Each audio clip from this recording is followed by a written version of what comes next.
My grandmother kept her sewing box on the same shelf for 40 years. A beat-up tin with a faded rooster on the lid, paint chipped at the corners, smelling like cedar and something older than memory. She called it her thinking box. I never asked why.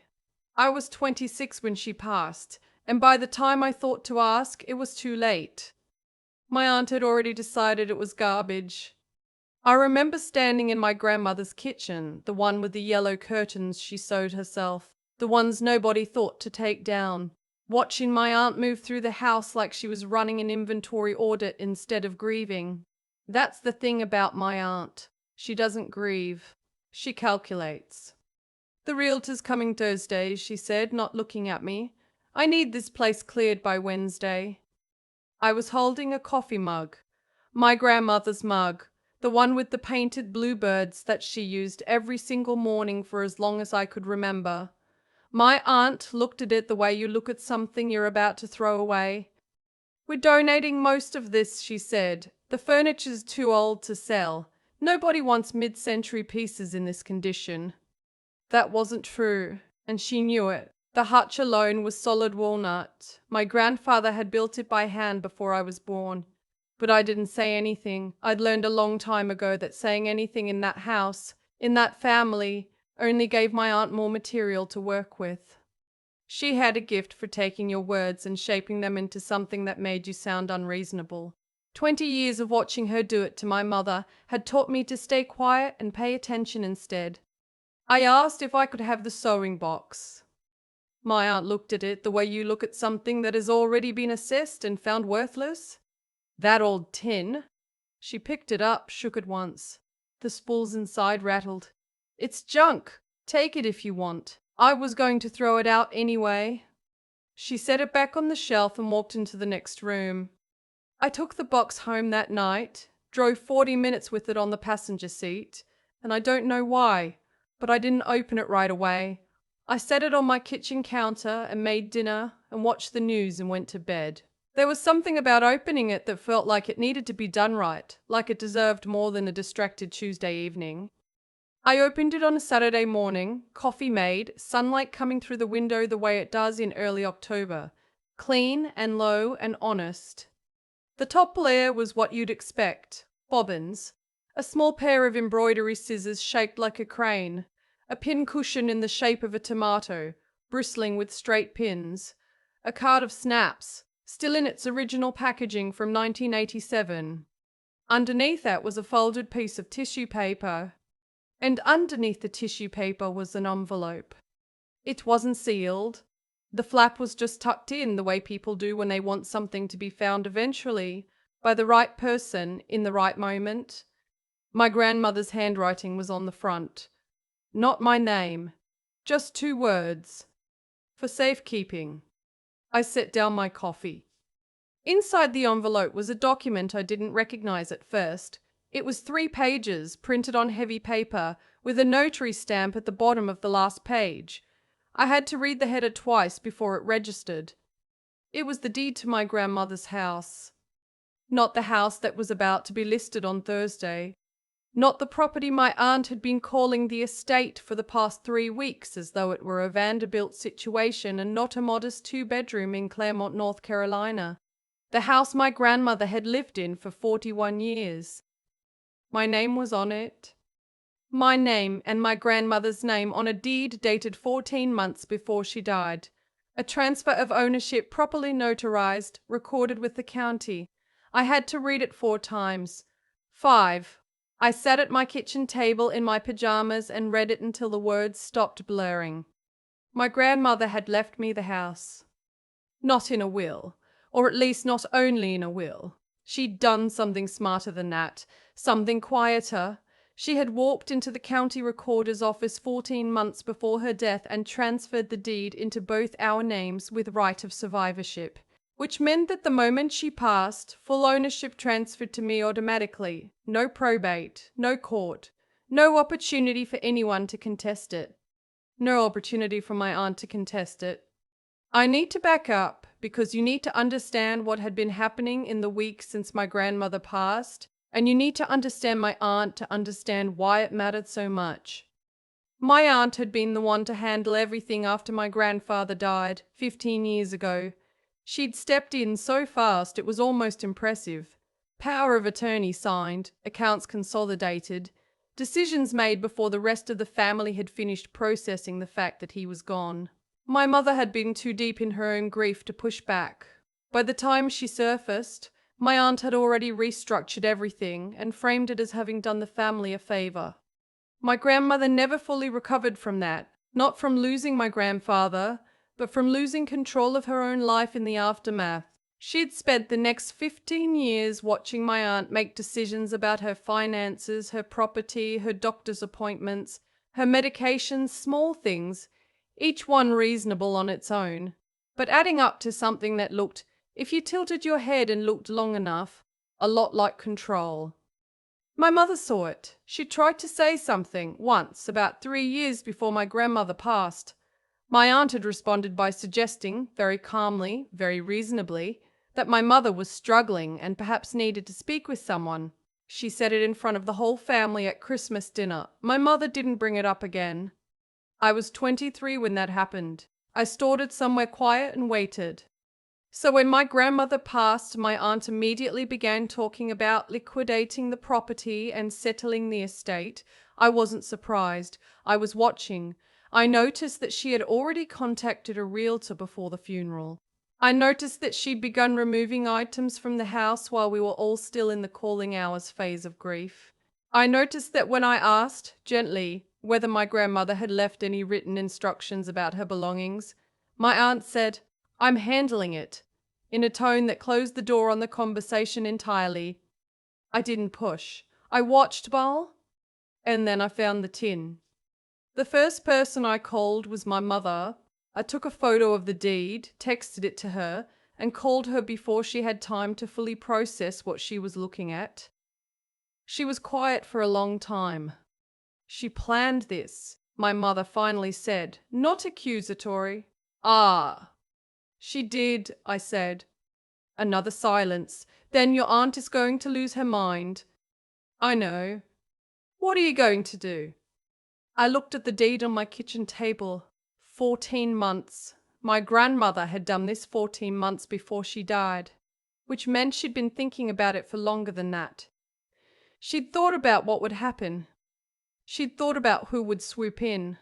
And she'd put something in place quietly, without telling anyone, and then she'd tucked the proof inside a tin on a shelf and waited for the right person to look. "I'm going to make some calls," I said. I want to be honest about what I felt in those first few hours, because it wasn't triumphant, it was sad. It was sad in the specific way that happens when you realize someone you loved spent years being afraid of something they never talked about out loud. My grandmother had protected this piece of paper because she knew, on some level, that she needed to. That's not a comfortable thing to sit with. But I also knew what would happen if I went to my aunt immediately. She would lawyer up within the hour.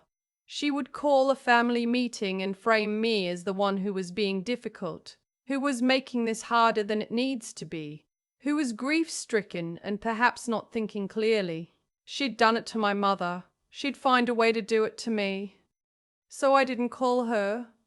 I called a real estate attorney instead. His name was on a referral list my coworker had given me months ago for an unrelated reason, and I will tell you that the timing felt like something more than coincidence. I drove to his office Monday morning and laid the documents on his desk. He read them carefully. He asked me a few questions about the timeline. He looked up the county recording and confirmed it had been filed correctly 14 months prior. "This is clean," he said. "The transfer was properly executed and recorded. You are the legal owner of this property." "My aunt is listing it for sale on Thursday," I said. He looked at me over his glasses. "She can't do that." "She doesn't know that yet." He leaned back in his chair. "Do you want to tell her, or would you prefer we handle it through the county recorder's office first?" I thought about my mother at Christmas dinner. I thought about my grandmother tucking a piece of paper into a tin and setting it on a shelf. "Let's handle it through the county recorder's office first," I said. What I didn't know, what I found out later, was that my aunt had already taken out a home equity line of credit against the property, $40,000 borrowed against a house she didn't own, using documentation that overstated her interest in the estate. The attorney explained it to me in careful, measured language, the way you explain something serious to someone you want to keep calm. Fraudulent encumbrance, he called it, using a property you don't legally own as collateral. That's a crime, I said. Yes, he said, it is. I won't pretend I had a plan for all of it. I didn't. I went home that night and made pasta and called my mother and didn't sleep well and woke up early and made coffee and sat with it. The situation had become something larger than I'd anticipated when I opened a tin of sewing supplies on a Saturday morning. It had teeth now. My attorney filed paperwork with the county that afternoon asserting my ownership and flagging the fraudulent encumbrance.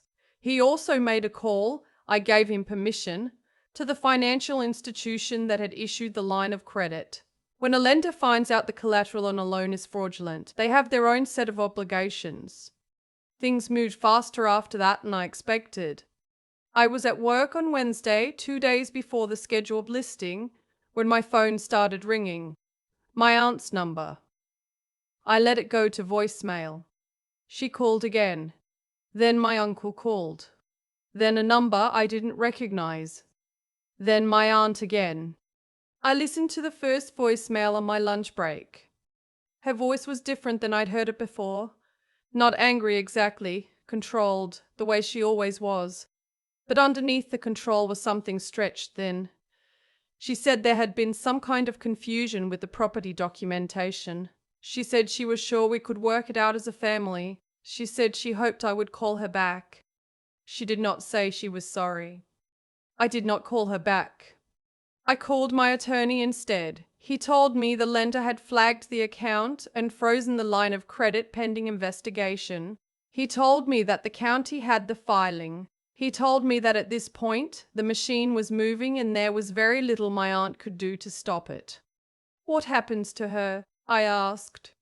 That depends on how the lender and the county decide to proceed, he said. Filing a fraudulent encumbrance carries serious penalties, potentially criminal ones. But that's not your decision to make. You didn't cause this. She did. I thought about that for a long time. Here is the thing I want you to understand. If you've ever been in a family where one person takes up all the oxygen in the room, I was never angry at my aunt the way you might expect. What I felt was something more like grief. Grief for my grandmother, who had spent her last years quietly routing around someone she should have been able to trust. Grief for my mother, who had been made to feel small at her own family's table. Grief for all the things that weren't said because saying them had a cost. The anger I felt was underneath all of that, and it was not the hot kind. It was the cold, specific kind that comes from watching someone hurt people you love and call it helping. I went to the house on Wednesday evening, not to confront anyone. My aunt wasn't there. I just wanted to walk through it. I still had a key. My grandmother had given it to me years ago, and my aunt hadn't thought to ask for it.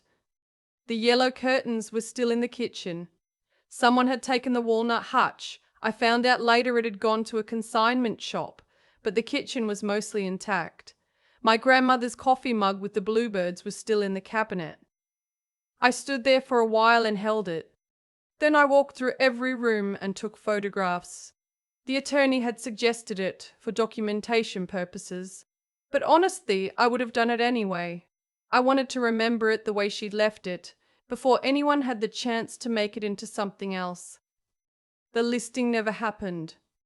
My aunt didn't speak to me directly for 11 weeks. I found out through my mother that she'd consulted 2 attorneys and been told the same thing both times. The transfer was valid, the deed was clear, the house was mine. The fraudulent encumbrance was a separate matter that the lender was pursuing independently. She couldn't undo what she'd done by being charming or well-organized or louder than everyone else in the room. She sent me a letter eventually, typed, which I found interesting. Handwritten would have felt more personal, and personal would have meant admitting something. The typed letter talked about miscommunications and different interpretations of Grandma's wishes and expressed hope that we could move forward as a family.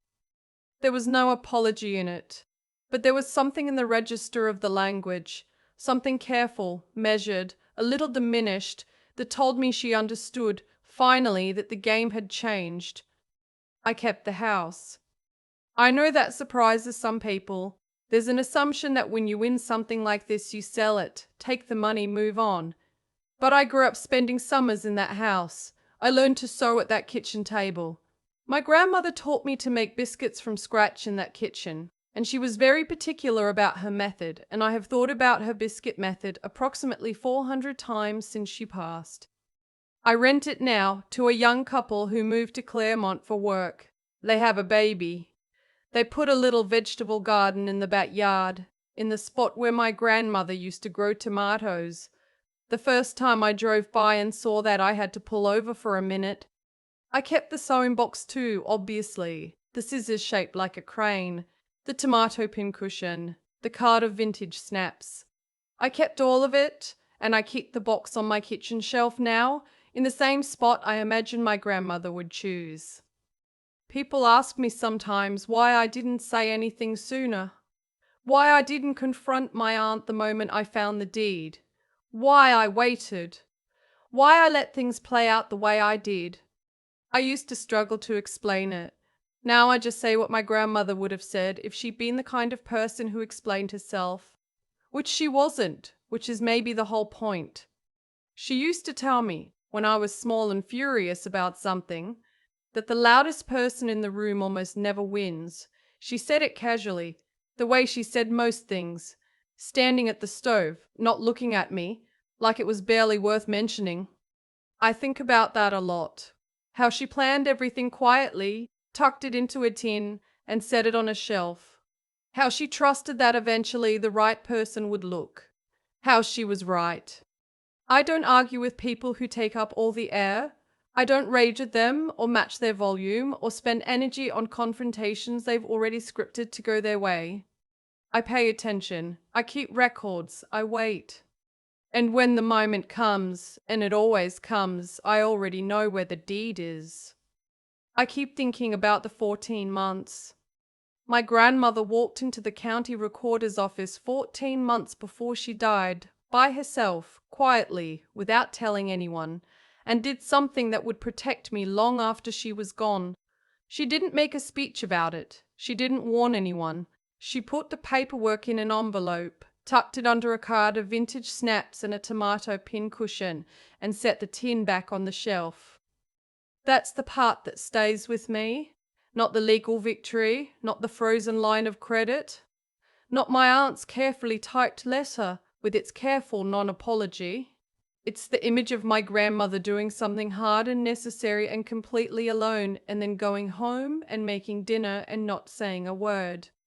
She knew something I was still learning at the time, that integrity doesn't need an audience. She wasn't protecting the house to prove a point. She was protecting it because it was right, because she understood what would happen if she didn't, and because she loved me enough to plan for a future she wouldn't be alive to see. That's not strategy. That's character. And character is the thing that holds when everything else gives way. My aunt was smart. I want to be honest about that because it would be easy to frame her as simply villainous and leave it there. She was organized, she was efficient, she knew exactly which levers to pull to get what she wanted. But intelligence without integrity is just a better set of tools for taking things that don't belong to you. It catches up eventually. It always does. Not because the universe is keeping score in some mystical sense, but because fraud leaves paperwork, and paperwork is findable, and the person you underestimated had more time to prepare than you gave her credit for. I think about the version of me that didn't pay attention. The one who opened the tin, found the sewing supplies, and set it back on the shelf. She was possible. She almost happened. What made the difference wasn't luck. It was years of watching carefully, staying quiet when quiet was the right move, and trusting that the information I was storing would matter someday. That kind of patience is its own form of strength, not the loud kind that announces itself. the kind that just keeps showing up, keeps noticing, keeps holding on. My grandmother taught me that without ever sitting me down to teach me anything. She taught me by doing it, by lasting, by choosing over and over to handle hard things with steadiness instead of noise. I'm still learning to do that. I still want sometimes to say the thing, to call out the behavior in real time, to not let it pass. But I think about her standing at that stove, telling me the loudest person in the room almost never wins. And I remember that the goal isn't to be loud. The goal is to be right, to be ready, and to still be standing when the moment comes. The sewing box is on my kitchen shelf now. I walk past it every morning. Some days it just looks like an old tin with a rooster on it. Other days it looks like everything she wanted me to know.